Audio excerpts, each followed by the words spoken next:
चलिए कंटिन्यू करते हुए हमने आगे बताया फिटिक रिएक्शन। फिटिक रिएक्शन बताते हैं। फिटिक रिएक्शन होता है क्या है, समझिए इसके बारे में। हम क्या करते हैं, एरिल हैलाइड, एरिल हैलाइड के दो मॉलिक्यूल को लेते हैं, किसके साथ अभिक्रिया कराते हैं, सोडियम के प्रेजेंस में अभिक्रिया कराते हैं।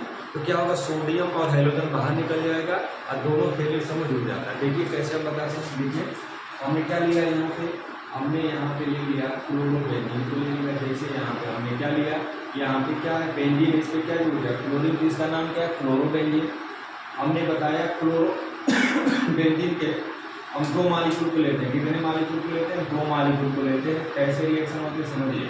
हमने बताया क्लोरोबेंजीन को हमने क्या किया, दो मॉलिक्यूल लिया, एक सोडियम के साथ एक क्लोरीन, दोनों के साथ दोनों क्लोरीन मिलकर के यहाँ से क्या कर गया, बाहर निकल गया, 2NaCl के बाहर निकल गया। क्या बचा, एक ये फेनिल बचा, एक ये फेनिल बचा, और दोनों मिलकर के आपस में यहाँ पे क्या बना लिया, डाईफेनिल बना लिया। देखिए यहाँ पे यह क्या है, फेनिल है, इसके साथ ये वाला फेनिल आकर के क्या कर गया, जुड़ गया, और इस प्रकार ये बना लिया डाईफेनिल। इसे हम क्या बोलेंगे, डाईफेनिल बना लिया, डाईफेनिल। देखिए इसमें रिएक्शन क्या हुआ समझिए। हमने बताया ऊर्ज रिएक्शन के बारे में बताया। हम बताया तो ऊर्ज रिएक्शन में एल्किल हैलाइड को सोडियम के साथ ईथर की उपस्थिति में अभिक्रिया कराते हैं तो क्या बनता है, एल्किन बनता है, उसको हम ऊर्ज अभिक्रिया कहते हैं। फिर हम बताया फिटिक रिएक्शन के बारे में बताया, एल्किल हैलाइड को एरिल हैलाइड के साथ अभिक्रिया कराते हैं सोडियम की प्रेजेंस में, तो क्या बनता है, हमने बताया था कि वहाँ पे सोडियम और हाइड्रोजन बाहर निकल जाते हैं, अब एरिल से एल्किल समूह आकर के जुड़ जाता है, जैसे हमने आपको बताया था टॉलूइन बनता है। फिर बताया हमने क्यों फिटिक रिएक्शन के बारे में।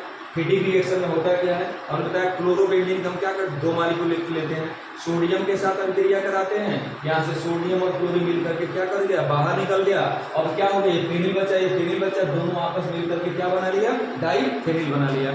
इस प्रकार हमने आपको कंटिन्यू करते हुए हमने बताया Wurtz reaction, Fittig reaction, Frankland reaction, Wurtz Fittig reaction, और हमने ये सारा बताया। इसके बाद आगे जस्ट हम बताने जा रहे हैं आपको ग्रिगनार्ड अभिकर्मक के बारे में। Thank you.